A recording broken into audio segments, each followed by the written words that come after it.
I think you fall in love with personality so much and research, if you were gonna do background research on me, I was like the biggest believer ever, and I was so in love with Justin Bieber, and not because like his music was amazing, but he was such a little flirt, like I don't know if you were. This is the vibe. Justin Bieber was such a flirt as a kid, not directly with me. Do you remember when he was hitting on Selena all the time? Yeah, and she was older, and I'm like the confidence, but even in his interviews, like he just like had this aura. He was like swaggy, and he was cool, and he was flirty, and his eye contact with the camera, and the way he would greet his fans and hug his fans. Yeah, it was like he was dating the world. Yeah, it was fire. He was dating the world, right? So it. I fell in love with him for his personality and like his charm, and I was like, he seems so sweet. Like he seems like he would like take care of me, What do you think about I was like, Hailey Bieber this little girl with a unibrow? He doesn't even take care of me. He slams the door in my face and walks out of the car before I get out. Yeah, that's actually tea. So I have a question. I'm like, that ain't the same JB I grew up loving. But he wouldn't do that to me. Girls in denial. No, he wouldn't. Girl, he did that to you, but you and I are not the same. He would not do that to me. I wonder if me and Justin Bieber would like get along as a couple. Like I wonder if we'd be compatible. Justin, come out. Imagine. Kissing challenge. I'm manifesting it like on some like Ellen DeGeneres shit. I would piss everywhere like your dog. Bring out Justin Bieber. It's so funny. What do you think about his recent, like, he's crashing out hard in the media, and like, I don't know if you saw that video of him, like, okay, let's talk about that. Yeah, let's talk about that. Because I love Justin Bieber. I think everyone, even if you're a hater, like, you would have to admit that, like, he's great at what he does, and that, like, he's just amazing. Recently, there was a video of him that came out. I don't know if you guys saw it, but it was like, he was, like, crashing out. He's always had, like, issues with paparazzi in the past. Yeah. But he was, like, crashing out at the paparazzi, being like, all you guys care about is money, and, like, really, really, like, just tweaking. It's so true. What do you think about that? Money. All you care about, guys, is money. You don't care about people. Only money. No people. You don't care about human beings. Go. So true. Paparazzi get like $20,000 for a photo. Okay. Gee, I would be a paparazzi. No, that's like a whole other. But me playing devil's advocate, but you know what my opinion on that was when I seen it. Okay, so first of all, I can understand both sides. But what I was thinking about is he was like flashing in the camera being like, all you guys care about is money, you don't care about people, whatever. It's easy to say that when you have money.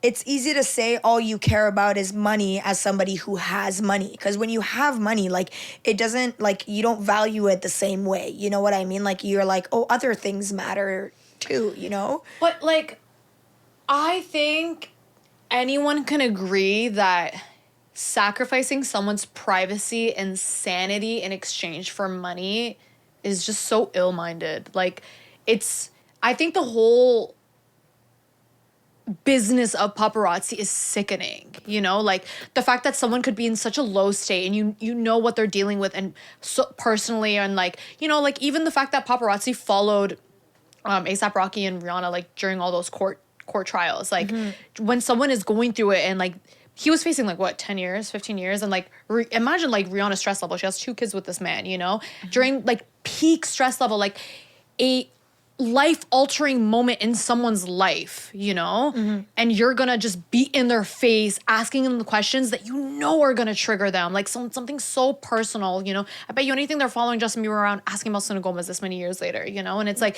at that point, like, you become mentally insane. Like, I can imagine being in that situation and genuinely just wanting to punch someone in the face. But, I understand that, but to me, the concept of accepting the positives of something without the negatives of it has always been something really weird and mind-boggling to me, because like, as a singer or as an artist or whatever, like, you want fame. You want people to recognize you, because ultimately that is how you will make money. You want the positives. You know what I mean? Like, you count the followers that you get. You hope for the day that you go from 1 million to 2 million. You hope for the day where you sell out like a whole stadium. You hope for these things because that's how you will make money. But then when you get there and you've gotten all these positive things where you're getting millions of dollars and whatever, you can't then be like, oh, I'm not going to accept the negatives of it. I'm not saying, I don't want to grab grapple with the idea of whether or not what they're doing is right, because it's not.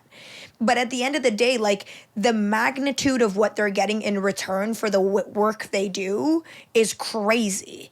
I'm not saying they don't work hard. They work hard. But, like, girl, people who are, like, making, like, regular livings and taking care of their family, like, they would do anything to live that life. You know what I mean? Even though it's not easy, it's, like, not manual labor. You know what I mean? And, like, I feel like you kind of have to, like, understand that, like, if you're not somebody who's okay with those kind of things, then maybe fame is not for you. And it really isn't for a lot of people. Exactly. So then, but this is the thing. People, because of the money, will go and do it and then get mad at things like this, where it's like, if you weren't cut out for fame, why did you choose this career? But it's so hard to accept being told, like, let's say you're going through a breakup and paparazzi come and they, like, everyone has experienced the pain and the heart, like, that type of feeling when you're going through a breakup. And imagine, like, paparazzi being in your face asking you about that one person. Like, it's so hard not to react. It's human nature to react, right? So it's like him reacting, he's still gonna go move on with his life. He's still gonna continue being in the industry, but he's gonna react, you know? And, like, it's like asking someone to just, like, smile back at the camera and not react. Like, I'm sure everyone is gonna have a reaction. And I think, like, that's them reacting, and then the next day going to the studio is them accepting that this is their life. But, like, I think they have every right to react. But as long as, and you know what? But that's what they want. Profits off that. Exactly. But that's what they want. So exactly, right? So it's not like, it's like a never-ending cycle, this is like what it is, right? Like, if the paparazzi were like, oh, hi, Justin, how are you? Like, how's your day going? And, like, super respectful and whatever, they would not pick up that news story. They would not, because it's nothing we haven't seen. That's why they ask those so they want questions to trigger. That's how they get paid. Yeah. So as I'm not saying it's right, but at the end of the day, like, we've seen this happen to, like, great people like Justin Bieber. Justin Bieber. Please. Justin Bieber must have like seen, like, Michael Jackson growing up. He must have seen, like, Prince growing up. He saw what happened to these people. It wasn't a new concept to him. But the culture of paparazzi has changed so much over time. Now, girl, it was so bad. Michael was literally always like, I know, but think about the number of outlets there are now and how quickly media gets exchanged. Like, you can upload something to your phone and boom, it's done. You could, like, I'm sure the turnaround time with TMZ is, like, maybe 5 minutes, you know? Like, back then, like, you would need to, like, email it to the newspaper and, you know, like, message John Doe and you think it's gotten worse? 1,000%.